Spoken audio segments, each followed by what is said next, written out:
Sekarang kita akan masuk ke bagian penawaran atau supply pada produk atau pasar output. Kalau sebelumnya kita sudah membahas tentang demand.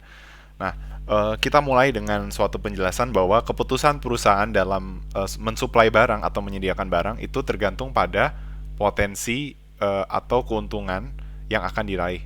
Oke, berarti tendensinya gimana? Kalau kecenderungannya bagaimana? Kalau misalnya eh, dengan mensuplai barang lebih banyak, profit akan lebih tinggi, seharusnya perusahaan itu akan mensuplai lebih banyak. Tapi nanti kita akan belajar di equilibrium bahwa ingat mensuplai banyak, apakah semuanya itu akan berhasil terjual atau enggak gitu. Ya. Tapi intinya ada pengaruh profit seperti itu. Nah, profit itu nanti juga akan kita bahas bahwa di chapter-chapter selanjutnya dia selisih antara pendapatan dan biaya. Nah, makanya supply itu cenderung bereaksi terhadap perubahan pendapatan dan biaya produksi. Seperti itu. Oke. Nah, sekarang kita kaitkan harga dan kuantitas permintaan atau quantity supplied ya. Pertama-tama kita bahas dulu nantinya kita akan bahas hukum penawaran, tapi sebelum masuk ke hukum penawaran saya menjelaskan definisi quantity supply, supply schedule yang sebenarnya mirip dengan demand ya. Cuma bedanya ini kan supplied ya.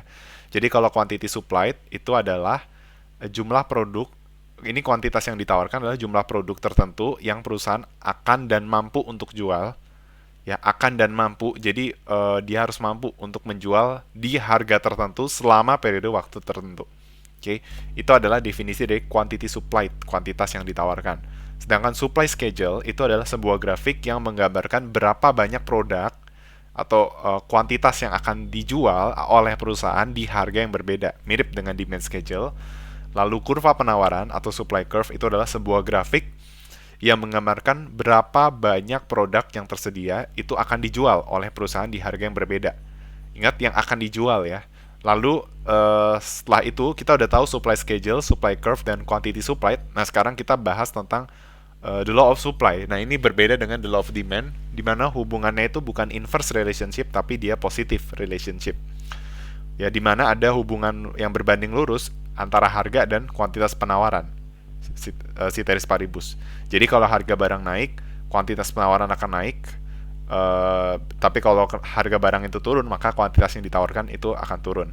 Dan dengan demikian, slope dari kurva penawaran adalah positif atau upward sloping.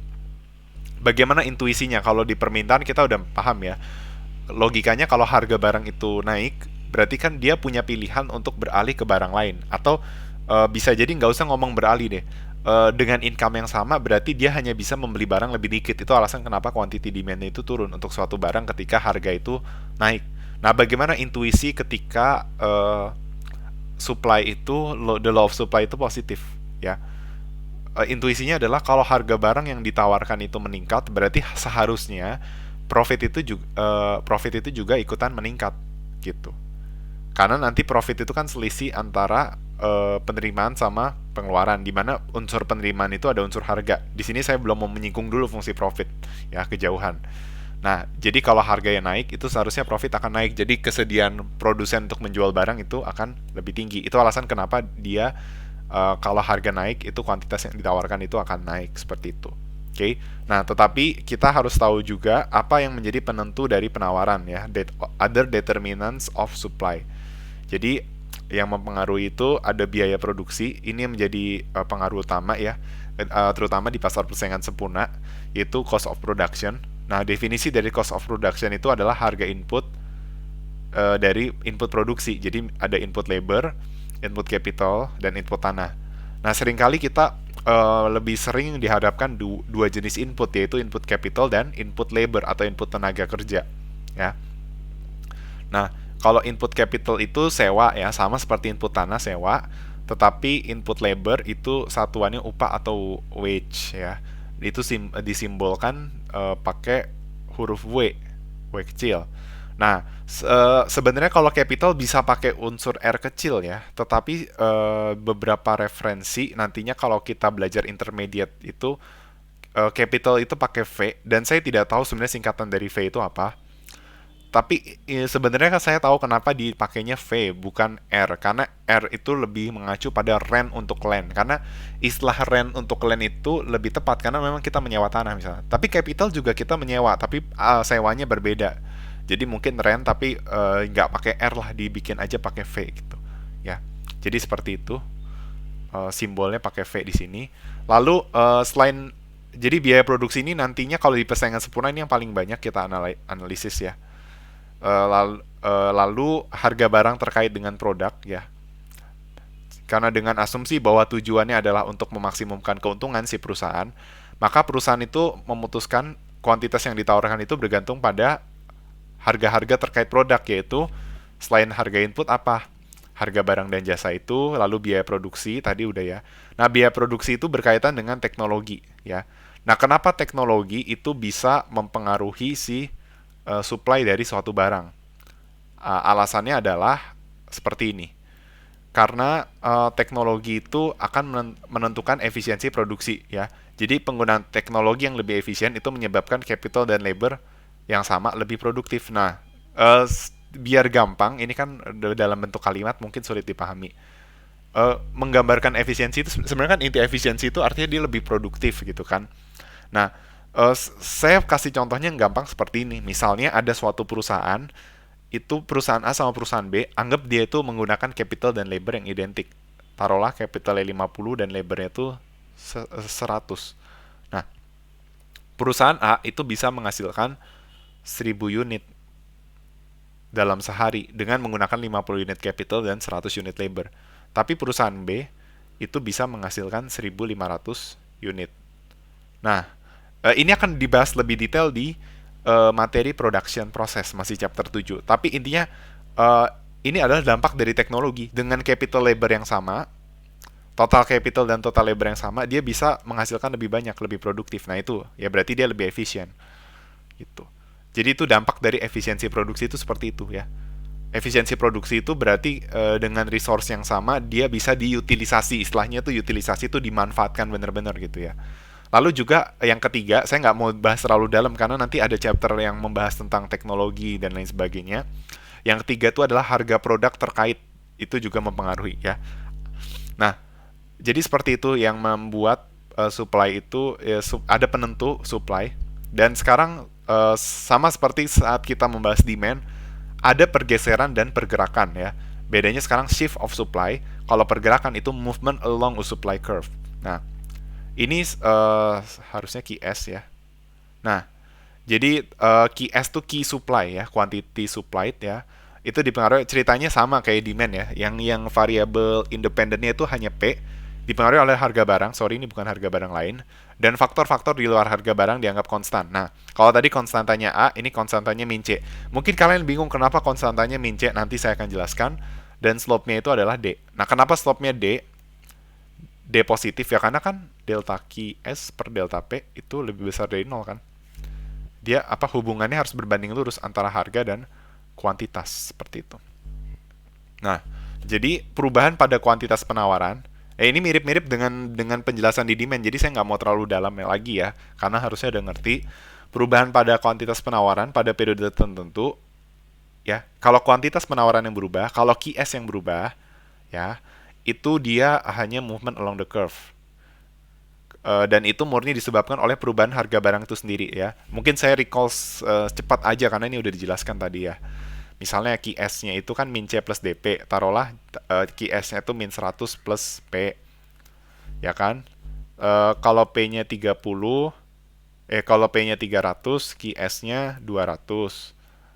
Kalau P-nya 400, QS-nya 300. Nah, ini bukti bahwa kuantitasnya itu berubah, berarti kurvanya shifting, dan itu disebabkan bukan karena A-nya berubah, A-nya sama-sama min 100, min C-nya tetap min 100, tapi P-nya yang berubah. Jadi seperti itu. Oke. Nah, sekarang ada hint-nya nih ya. Besarnya nilai min C itu menunjukkan faktor-faktor di luar harga barang itu sendiri. Ya, jadi di luar kan variabel yang kita masukkan cuma P. Berarti min C itu yang di luar harga barang yang kita bikin ceteris paribus, dan itu bisa diinterpretasikan dengan besarnya kuantitas penawaran apabila harga barang sama dengan 0. Nah, ketika harga barang 0, kuantitas supply itu sebesar min C. Wah, kok bisa negatif kuantitasnya? Ya, sekarang biar lebih gampang, misalnya kita bikin fungsinya bukan, ini kan kita bikin QS sama dengan min C plus DP ya. Nah, ini sekarang ini nyebutnya supply function ya. Sama kayak QDP itu demand function, ini berarti supply function. Nah, sekarang saya mau pakai pendekatan inverse supply function. Jadi gimana kalau inverse? Dibikinnya seperti ini. PS mempengaruhi Q gitu ya. Nah, ini kan tadi min C plus DP. Nah, bagaimana mengubah supply function menjadi inverse? Nah, biar gampang, kita pakai angka aja ya. Biar gampang kita pakai angka ya. Misalnya min 10 ditambah 2P gitu ya. Berarti cara ngubah ke inverse-nya gimana? Ya. Berarti ini tuh 2P sama dengan Q plus 10. Berarti P supply Q adalah setengah Q ditambah 5. Nah, berarti ini kesimpulannya kalau Q supply sama dengan 0, P supply sama dengan 5. Nah, apa yang terjadi kalau P supply di atas 5? Maka quantity supply itu bakal lebih besar dari 0. Tapi kalau P supply di bawah 5, quantity supply negatif. Pertanyaannya mungkin nggak kuantitas supply itu negatif? Jawabannya nggak mungkin kan? Nah, berarti kemungkinannya dia harga itu lebih besar sama dengan 5. Nah, dari harga sama dengan 5 ini berarti menunjukkan saat quantity itu kan 0. Nah, berarti ini yang nantinya kita akan sebut dengan minimum price. Nah, itu akan disinggung di chapter selanjutnya. Jadi intinya kenapa nilai min C itu penting karena dia menjelaskan kenapa dia minus karena logikanya gini. Saya mau jelaskan logikanya karena logikanya perusahaan itu baru mau menjual barang ketika harganya itu positif di level tertentu, misalnya sebesar 5. Jadi kalau harganya di bawah 5, apalagi 0, itu berarti kuantitasnya negatif. Nah, itulah sebabnya kenapa konstantanya itu min C. Ya.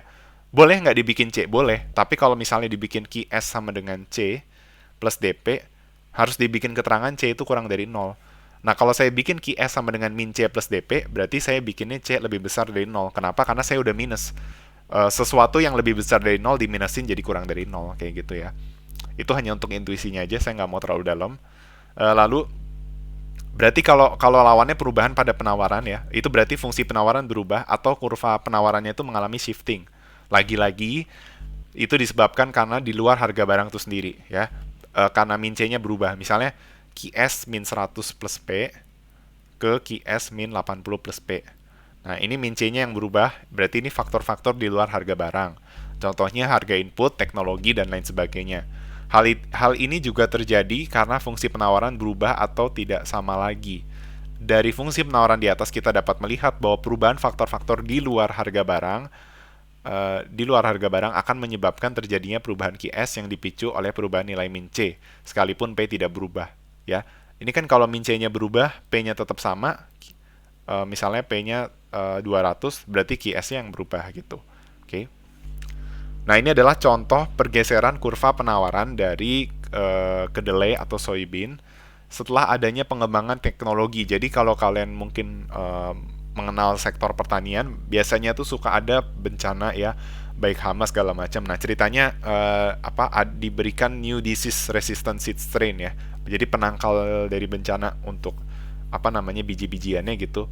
Nah, bisa kita lihat bahwa dari kalau tadi di demand, kalau kalian masih ingat kasusnya itu ceritanya kalau income naik itu gimana. Nah, sekarang kalau di supply apa yang terjadi jika ada teknologi. Nah, ini kita bisa lihat dengan harga yang sama kuantitasnya berbeda ya, kuantitasnya meningkat. Ambil contoh kalau harganya 3, tadinya 30.000, sekarang yang ditawarkan 40.000. Kenapa? Karena teknologi jadi lebih efisien ya, sehingga kuantitas yang ditawarkan itu bisa meningkat. Berarti keterangannya pengembangan teknologi berhasil meningkatkan efisiensi sehingga menurunkan biaya produksi, sehingga pada harga yang sama kuantitas yang ditawarkan itu meningkat pada harga yang sama, seperti itu. Oke. Nah, ini adalah gambar dari pergeseran kurva supply akibat peningkatan teknologi. Oke. Nah, ini mirip dengan urutannya ketika kalian belajar demand juga sama persis ya. Nah, kalau tadi permintaan rumah tangga ke permintaan pasar, nah sekarang perusahaan itu di level Q. Jadi kalian harus memahami Q kecil ke Q besar gitu ya. Q kecil itu mengacu pada kalau demand itu individual. Oke. Kalau demand itu individual, kalau supply itu bukan individual tetapi dia firms yang paling kecil. Kalau ada banyak firms ya. Uh, kalau key-nya berarti dia market. Oke. Nah, definisi market mirip ya, jumlah dari semua kuantitas barang atau jasa yang ditawarkan pada periode tertentu oleh semua perusahaan yang menjual di pasar tersebut. Ya. Dan ini adalah contoh menurunkan penawaran pasar. Sama kayak demand ya. Misal ini pakai pendekatan dua titik ya. Ketika harga 175 di perusahaan A penawarannya 10.000, di perusahaan B penawarannya 5.000, di perusahaan C penawarannya 10.000. Nah, ini dijumlahin hasilnya 25.000, sedangkan saat harganya 3 dijumlahin hasilnya adalah 65.000. Nah, berarti kita dapat informasi kalau harga 175 itu kuantitinya 25.000, saat harganya 3 kuantitinya 65.000. Jadi ada titik A sama B. Lalu saya nggak tahu ini informasi minimum price-nya dari mana. Pokoknya dia bisa tarik garis. Mungkin kalau nggak ada informasi minimum price, saya rasa harusnya kurvanya bukan seperti ini, tapi kurvanya menjadi seperti ini aja. Kurvanya jadi dari titik A ke B aja. Oke. Jadi ini jangan digambar maksud saya, karena kita nggak tahu informasi minimum price-nya. Ya. Tuh, jadi mulainya dari titik A ke titik B aja harusnya. Oke. Kecuali kita bisa tahu persamaan matematisnya. Sebenarnya bisa sih dicari persamaan matematis ya. Kan kalian udah tahu nih kalau ada dua titik bisa ya diubah ke QS gimana caranya. Oke. Nah, keterangan penawaran total di pasar sebenarnya adalah jumlah dari semua kuantitas penawaran perusahaan yang ada pada harga barang yang sama.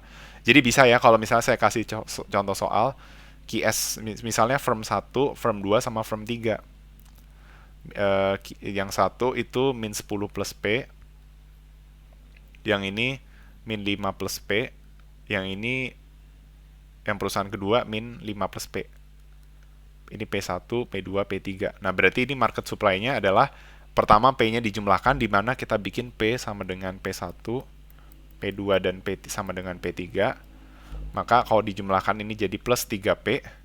Nah, ini dijumlahkan jadi min 20. Berarti Q S besar adalah min 20 plus 3P. Seperti itu. Oke. Nah, sekarang langsung aja ke contoh soal biar kita bisa sama-sama memahami ya tentang supply.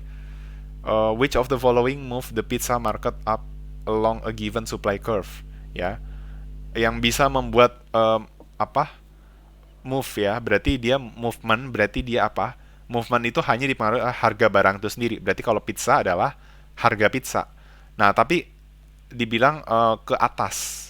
Berarti kalian bayangkan aja nih, ini kurva penawaran dari sini ke sini. Nah, itu berarti kan harganya naik. Berarti jawabannya an increase in the price of pizza. Ya. Nah, sekarang yang soal nomor 20. Which of the following shift, ini sumbernya dari main Q ya. Yang sampai 2021. Which of the following shift the supply curve for pizza to the right, ya. Nah, shifting berarti bukan harga barang.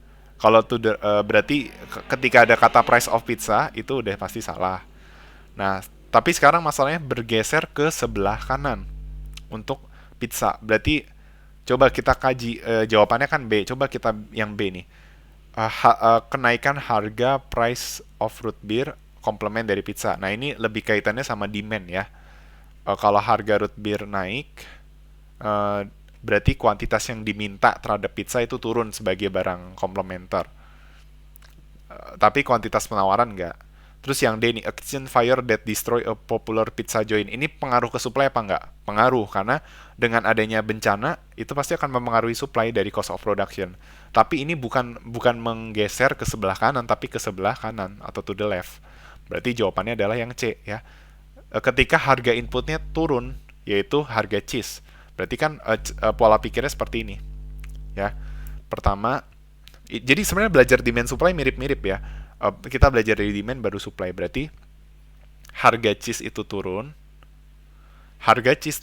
kuantitas cheese yang diminta itu bakal naik. Nah, cheese dan pizza itu komplementer, maka kuantitas permintaan cheese turun, kuantitas permintaan pizza itu naik. Nah, kuantitas permintaan pizza yang naik itu direspon dengan quantity supply. Oh ya, sorry, ini kalau pendekatan demand ya. Kalau pendekatan supply intinya ini harga inputnya turun aja. Kalau harga input turun berarti supply bergeser ke sebelah kanan. Ya kalau pakai pendekatan demand kayak gini. Tapi kalau pakai pendekatan supply langsung aja harga inputnya turun, berarti kurva bergeser ke kanan, seperti itu ya. Nah, sekarang yang nomor 21 ya. Movie tiket sama film streaming service itu adalah substitusi ya. Apa yang terjadi jika harga film streaming itu increase? Apa yang terjadi terhadap movie tiket? Nah, apakah itu ngaruh ke supply atau demand? Nah, ternyata ini ngaruhnya ke demand ya. Kenapa? Karena ini terkait dengan barang substitusi yang dikonsumsi oleh consumer gitu. Maka jawabannya nggak mungkin A sama B ya, karena bukan lagi nggak bicara tentang harga input apapun ataupun cost of production. Nah, berarti ketika harga film streaming naik, gimana analisisnya? Harga film streaming naik, berarti kuantitas filmnya turun. Nah, karena film streaming sama movie tickets itu substitute, berarti quantity dari movie ticket itu bakal naik. Nah, quantity movie ticket yang naik itu sudah pasti disebabkan karena pergeseran kurva demand yang ke sebelah kanan, to the right, bukan to the left. Jadi opsi D yang akan kita pilih untuk soal nomor 21, seperti itu. Oke. Nah, masih ada soal berapa lagi? Oh ya, sampai soal nomor 24 ya. Berarti ada, oh ya, yang soal ini nanti kalian coba sendiri, berarti saya hanya coba 2 soal lagi. Nah, yang ini menggunakan informasi yang ada, ya gampang ya, tinggal ditotalin aja nih. Saya ambil satu contoh aja deh ya, biar cepet. 3 tambah 2, 5, 5 tambah 2, 7, 7 tambah 4, 11. Nah, berarti kayak gitu ya, kalian lakukan terus. Nah, nanti dapat informasi nih ketika harganya 10, kuantitasnya 11 gitu ya. Terus ketika harganya 20, itu kuantitas di marketnya 4 tambah 4, 8, 8 tambah 2, 10, 13, tambah 5, 18. Berarti ketika harganya 20, kuantitasnya 18. Nah, dari titik-titik ini tarik garis. Nah, itu adalah market supply-nya. Ya, coba lakukan hal yang sama untuk soal nomor 23, gampang ya. Oke. Nah, nanti saya akan bilang, saya habis ini, setelah selesai membahas soal, saya mau mencoba menjelaskan bahwa kurva supply yang kalian lihat itu seringkali seperti ini. Ya. Jadi dia dimulai dari titik tertentu. Taruhlah ini titik apa ya, bisa titik A atau titik apa. Baru dia akan naik terus, dan kalau linear ini kenaikannya adalah besarnya slope.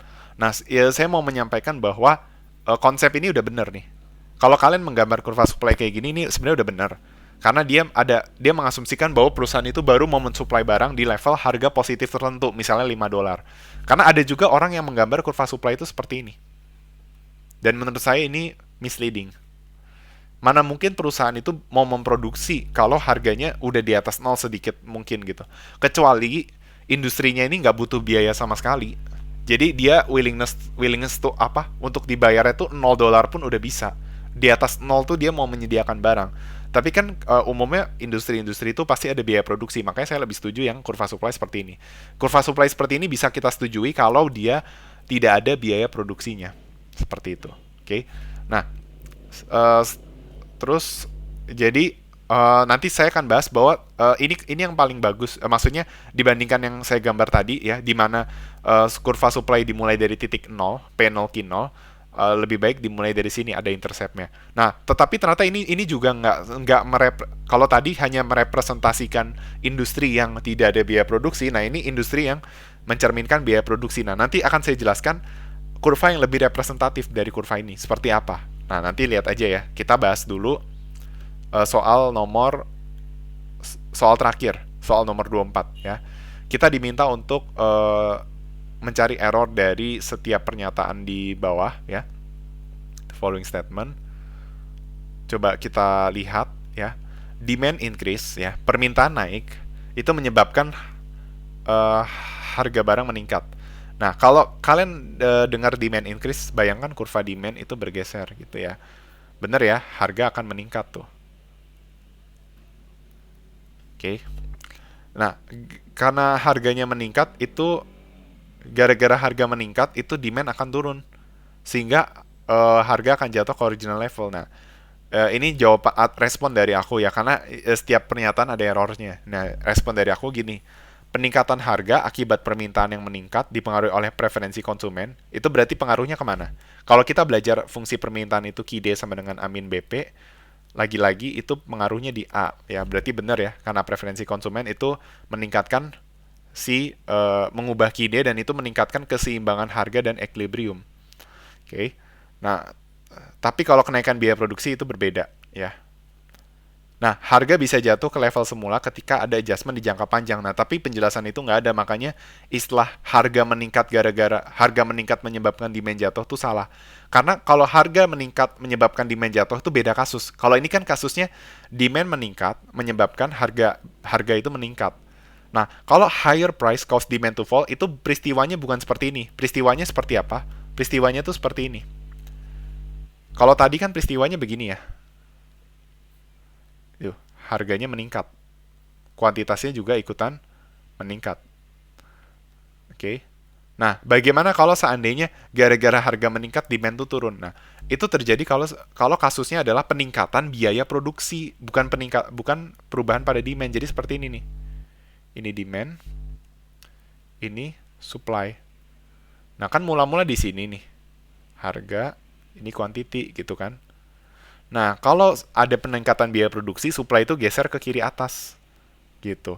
Dan itu menyebabkan oh ya, nanti kalian harus sering belajar ya. Kalau demand,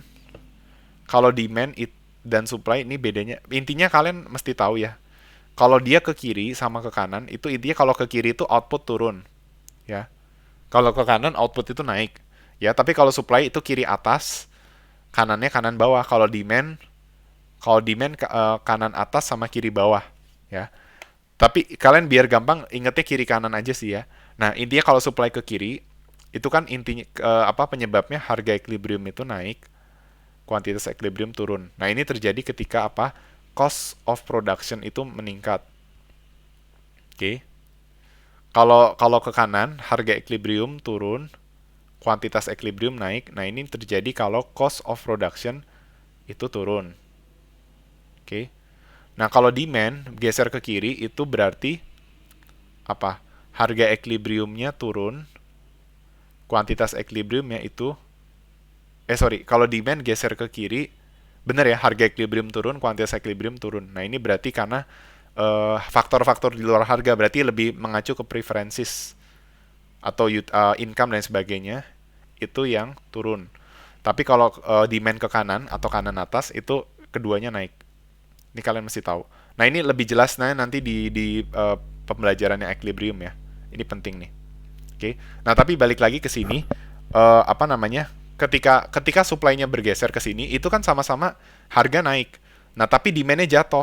Loh, kita bisa lihat demand jatuh. Nah, makanya pernyataan yang selanjutnya ini ada errornya nih. Therefore, price fall back to original level. Higher price cost demand to fall ini lebih mengacu pada peningkatan biaya produksi, bukan peningkatan demand seperti itu. Oke.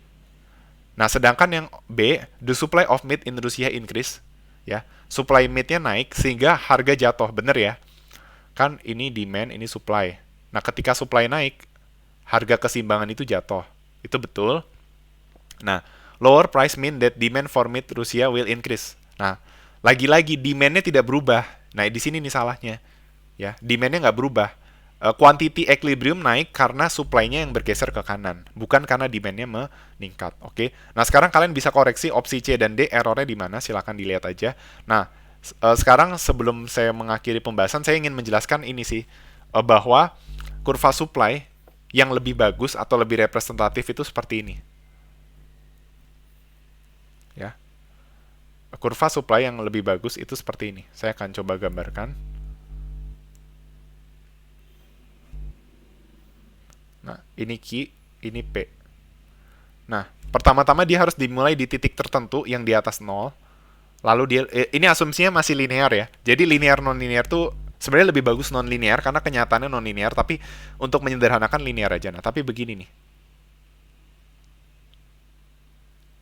Nah, ini jadi gini, kurva supply yang lebih bagus, jadi dia akan terus meningkat seiring peningkatan harga kuantitasnya, tapi di level tertentu dia langsung tegak lurus. Nah, artinya apa?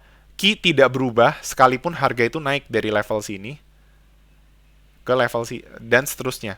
Nah, kenapa demikian? Nah, nanti akan saya jelaskan di video selanjutnya kenapa kurva supply yang bagus itu harus sebenarnya seperti ini. Bukan seperti yang kita pelajari sebelumnya, oke? Nah, sekian dari penjelasan saya. Semoga bermanfaat dan terima kasih atas perhatiannya.